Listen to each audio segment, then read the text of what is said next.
Assalamualaikum warahmatullahi wabarakatuh. Pada kesempatan kali ini, gue akan baca cerita dari Skamax. Jika kalian ingin membacanya langsung, kalian bisa kunjungi linknya sudah gue taruh di deskripsi. Kisah seorang serdadu muda Belanda bergabung dengan para gerilyawan di Siliwangi. Mohon izin share tulisan sejarah. Sudah gua cek memang ada tulisan yang menceritakan sama, tapi yang gua share ini dari sisi yang berbeda dan penyajiannya juga beda. Semoga ini bisa melengkapi dari artikel yang ada. Tapi kalau menurut kalian ada yang sama, langsung skip aja. Selamat datang di channel Kisah Seram. Channel ini adalah channel visual suara yang menceritakan cerita-cerita mistis atau horor, khusus disajikan untuk kalian para pecinta misteri. Dan sebelum kalian mendengarkannya, atur posisi Anda senyaman-nyamannya dan periksa sekeliling Anda. Baik, kita langsung saja ke ceritanya. Kisah seorang serdadu muda Belanda yang mengikuti kata hatinya dan bergabung dengan para gerilyawan Siliwangi untuk memerangi bangsanya. Jakarta, 20 November 1995. Rumah makan Mirasari di kawasan Kemang dipenuhi ratusan manusia malam itu. Udara agak lembab, mendung bergayut, sementara sebagian bintang terlihat berkedip malu-malu. Ditingkahi hembusan angin yang menjadikan barisan panji iklan rokok di jalan menari-nari. Di sudut ruangan ada seseorang lelaki bule dan berkursi roda duduk dengan tenang. Bibirnya tersenyum, membalas setiap sapaan dan ucapan selamat ulang tahun yang ke-70 dari orang-orang kepadanya. Saya dan beberapa kawan dari Pijar Indonesia termasuk yang antri untuk menyalaminya. Pijar adalah kependekan dari Pusat Informasi Jaringan Aksi untuk Reformasi. Itu adalah sebuah nama organ semi LSM yang pada tahun 1990-an dijadikan kendaraan untuk melawan kekuasaan Tiran Soeharto oleh sebagian aktivis muda dan mahasiswa. Begitu berhadapan dengan lelaki tua, Bitor Suryadi, senior saya di Pijar, buru-buru mengenalkan saya kepadanya. Selamat ulang tahun Ponke. Oh iya, kenalkan, ini anak Pijar baru. Dia katanya nanti mau wawancara Anda sedikit buat majalah Politika UNAS. Orang tua itu tersenyum, mengangguk ramah. Terasa tangan kanannya agak goyah saat saya menyalaminya. Bagi Ponke, udah pasti saya bukan siapa-siapa. Tapi bagi saya, Ponke ibarat legenda sejarah.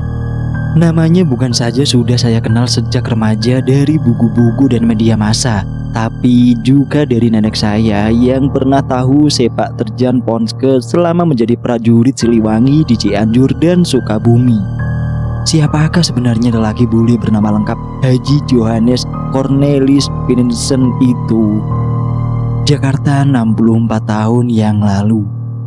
Hujan besar mengguyur pelabuhan Tanjung Priok saat kapal laut MS Sloterdijk dari Belanda merapat di mulut dermaga. Begitu kapal berhenti, ribuan serdadu muda berseragam loreng lengkap dengan ransel dan senjata bergegas menuruni tangga kapal. Sebagian di antaranya celingak-celinguk memperhatikan suasana di sekitar pelabuhan. Di antara ribuan serdadu itu, tersebutlah Johannes Cornelis Vincent, pemuda 21 tahun asal Dan Haag. Sebagai seorang anak muda yang melek politik, Vincent sebenarnya sangat sadar bahwa sebuah hal yang sangat memalukan bagi bangsanya mengirimkan ribuan tentara ke seberang lautan, semata-mata hanya untuk menindas sebuah bangsa yang ingin merdeka.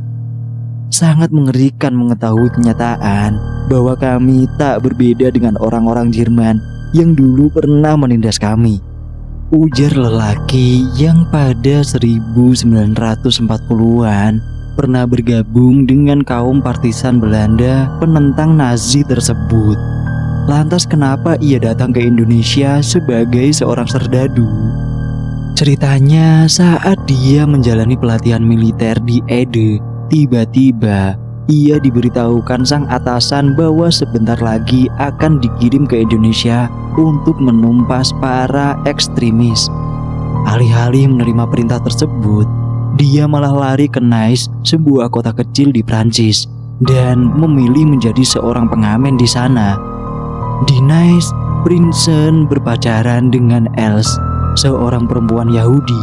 Dari kontak emosionalnya dengan bekas buronan Nazi itulah, dia semakin yakin kepada sikap anti penindasannya.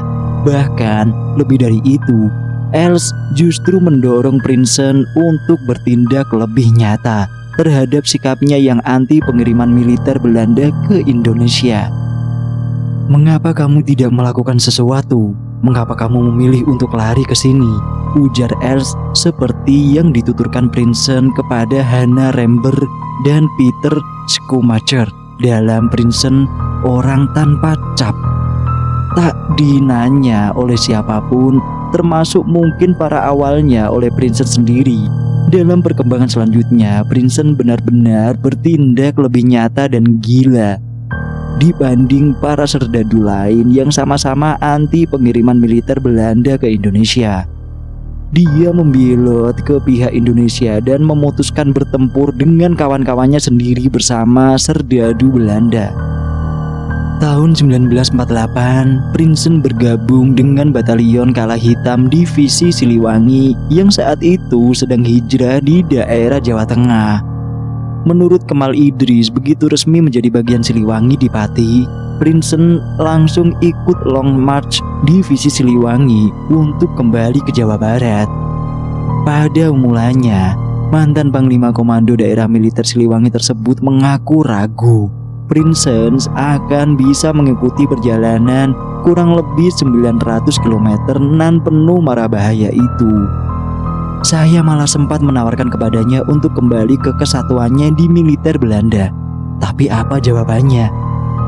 Aku telah katakan A, jadinya sekarang aku katakan juga B, dan jika perlu aku katakan sampai semua aksara.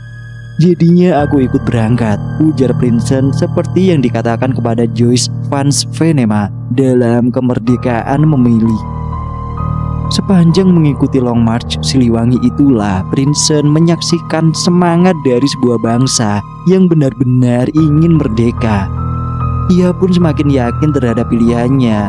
2,5 bulan menyusuri jarak 900 km dengan kaki telanjang dan melihat desa-desa dibakar pesawat Belanda meyakinkanku bahwa kecanggihan dalih-dalih tentara terlatih, kesombongan, gengsi diri berlebihan adalah sebab dari semua pembunuhan itu berlangsung, tulisnya dalam gerilya yang tak pernah selesai. Kesetiaannya terhadap Siliwangi menjadikan Prinsen lambat laun semakin dipercaya oleh seluruh anggota pasukan. Terlebih sikap Prinsen yang supel dan suka humor membuat ia populis di kalangan para pengikut Long March. Ada sebuah cerita lucu. Setiap Prinsen mandi, tiba-tiba sungai menjadi penuh orang, perempuan maupun lelaki. Mengapa? Selidik punya selidik, ternyata mereka rupanya ingin tahu seberapa besar sih keperkasaan lelaki Belanda ini, ujar Prinsen sambil tertawa. Suatu hari di tahun 1989, saat membahas pengalaman hidupnya di zaman perang kemerdekaan, Hajah Yoyom Aisyah pernah bercerita kepada saya dari suaminya, almarhum Ertosin Hidayat, seorang perwira Siliwangi yang saat itu beroperasi di kawasan Cianjur dan perbatasan Sukabumi. Dia pernah mendengar hikayat seorang pejuang bule yang banyak membuat kewalahan pihak militer Belanda. Namanya Persen, maksudnya Prinsen. Kata orang tua yang tak lain adalah nenek saya itu. Cerita nenek saya tersebut memang benar adanya. Selama kurun 1948 sampai 1949, Prinsen dan pasukannya banyak merugikan militer Belanda di kawasan Cianjur dan Sukabumi. Bukan saja nyawa, tapi juga persenjataan. Dalam setiap operasinya, tak jarang Prinsen berhasil menipu militer Belanda dan konco-konconya. Caranya dengan pura-pura menjadi tentara Belanda. Seperti yang terjadi pada 28 Maret 1949. Saat itu pasukan Prinsen berhasil menaklukkan dengan tanpa satupun peluru keluar dari peleton Poh An Tui, milisi orang-orang Cina bentukan Belanda, di sebuah pabrik di kawasan Panda Asi, Sukabumi. Dengan modal seragam hijau mirip seragam tentara Belanda, aku dengan 2 pengawalku mendatangi pabrik itu dan berteriak, "Inspeksi keamanan, gariskan semua dan kosongkan senjata." Mereka terkecoh dan lumayan beberapa karaben dan 1 brand berhasil kami rampas, tutur Ponske sambil terkekeh. Namun tak jarang para gerilyawan yang dipimpinnya terlibat kontak senjata yang seru dengan pasukan Belanda. Salah satu pertempuran yang dianggap paling seru adalah saat dia harus menghadang serangkaian kereta api yang mengangkut serombongan polisi Belanda di stasiun Gandasoli, sebuah halte dekat terowongan lempengan di wilayah Kabupaten Cianjur. Prinsen berkisah, begitu kereta api berhenti, salah seorang anak buahnya muncul dari balik rimbunan pohon dan dengan senjata terkokang lari menghampiri komandan jaga seraya berteriak, "Ini adalah penyergapan. Jika kalian melakukan apa yang kami perintah, maka tak akan terjadi malapetaka." Prinsen kemudian muncul dan memerintahkan anak buahnya untuk mengosongkan kereta api dari penumpang sipil serta menjaga setiap pintu dengan senjata siap tembak. Saat proses inilah, seorang polisi Belanda nekat meloncat dari jendela kereta api dan dor. Tanpa babi bu lagi, sebuah karaben menyala dan membuat polisi itu terkapar tewas. Mendengar suara tembakan tersebut, serta-merta masinis kereta api panik dan menjalankan secara tiba-tiba kereta apinya. Seiring laju kereta api, granat-granat tangan pun berhamburan. Hasilnya 1 polisi Belanda mati dan 1 senjata berhasil kami rampas, ujar Ponske. Pamor dan aksi-aksi Prinsen menjadikan militer Belanda semakin geram kepadanya. Konon, Nevis, intelijen militer Belanda, menjanjikan imbalan kepada siapapun yang dapat menangkap Prinsen hidup atau mati. Ratusan telik sandi pun disebar di kawasan tempat gerilya Prinsen. Lelaki dari Den Haag itu tiba-tiba menjadi buronan nomor 1 bangsanya sendiri. Juli 1949, Mayor Jenderal E. Engels, Panglima Tentara Belanda di Jawa Barat, menulis sebuah surat kepada Panglima Tentara Kerajaan Belanda di Indonesia, Letnan Jenderal D.C. Burman van Vreden.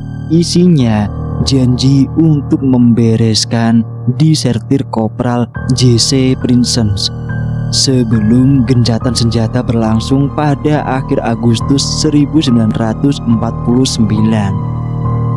Surat rahasia itu sempat bocor ke pers dan sempat memunculkan upaya kontra intelijen dari TNI dengan meniupkan isu kematian Prinsen dan kepergiannya ke Australia.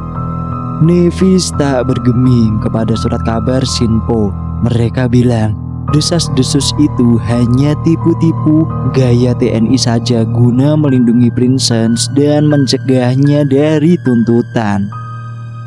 Maka pada 4 Agustus 1949 dibentuklah sebuah unit khusus pemburu.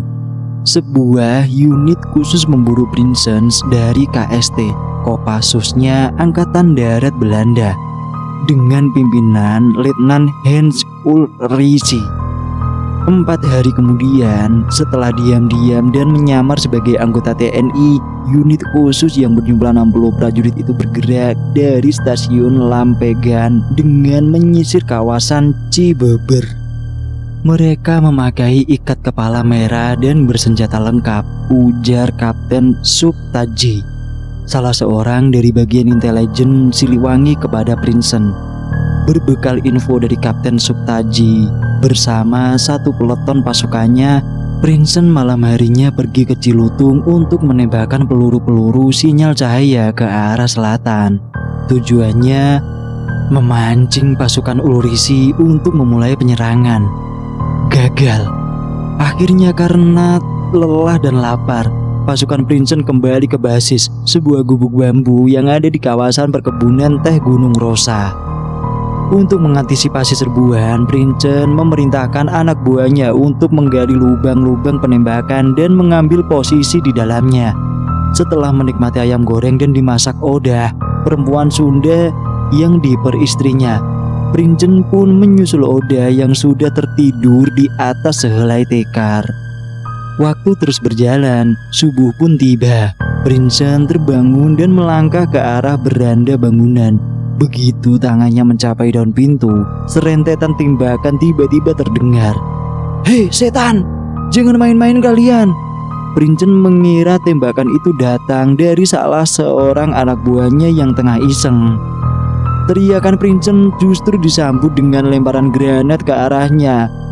Refleks, dia menjatuhkan diri ke lantai dan merayap secepatnya ke jendela pada dinding belakang, menciutkan badan dan secepatnya bergerak lewat jendela. Sementara tembakan semakin gencar. Aku memberi komando agar semua pasukan mengikutiku untuk mendaki sebuah bukit kecil di belakang rumah. Dari sana, Prinsen berharap bisa mendapatkan posisi cantik untuk menghabisi pasukan Ulrisi. Namun sayup-sayup, dia mendengar perintah penghentian tembakan dalam bahasa Belanda. Lantas dengan gerak memutar untuk mencapai jalan kecil yang mengarah ke jalan besar, Prinsen bergerak memotong laju gerak pasukan Ulrisi. Namun terlambat. Mereka sudah bergerak mundur agak jauh. Akhirnya Prinsen memutuskan untuk kembali ke gubuk dan menyaksikan Odah, perempuan yang baru beberapa bulan diperistrinya itu, kepalanya hancur terkena hantaman sebuah peluru kaliber besar. Prinsen tertegun, sebuah perasaan ngilu seperti sebilah bayonet yang mengerat hatinya secara perlahan. Sampai saat ini wajahnya masih terbayang dan membuat jiwaku selalu terluka. Memang tadinya aku pikir sudah berlalu, tapi ternyata belum, ujarnya. Rumah makan Mirasari di kawasan Kemang sudah mulai sepi malam itu. Udara semakin lembab. Mendung kini tertumpah sebagai hujan rintik-rintik. Ponske alias Haji Johannes Cornelis Prinsen terdiam. Kemudian gerilyawan tua itu tersenyum dan mengucapkan pamit untuk pulang. "Terima kasih ya," ucapnya dalam nada pelan. Selesai. Terima kasih buat kalian yang sudah mendengarkan cerita ini. Jangan lupa buat kalian yang baru bergabung di channel ini, saya ingatkan untuk subscribe dan nyalakan tombol notifikasinya agar kalian tidak ketinggalan cerita-cerita terbaru dari channel ini. Sekian dari saya, sampai jumpa di lain kesempatan. Assalamualaikum warahmatullahi wabarakatuh.